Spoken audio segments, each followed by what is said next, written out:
درانو کتونکو السلام علیکم. زه محمد سلمان همدرد د حق غږ پښتو چینل خبري لنډیز کې ستاسو کوربه اوس تاسو پام را اړوم د مهمو خبرونو لنډیز ته.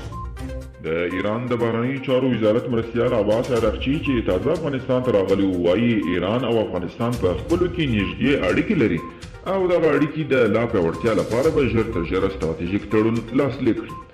حکومت او طالبان دې دواړه له جګړو او بریدونو لاس واخلي.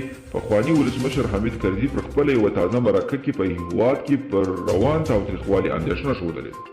هغه پر دواړو لورو غږ کړی دی چې روان افغان وژنه ودروي او پر ځای یې دایمي اوربند رامنځته کړي.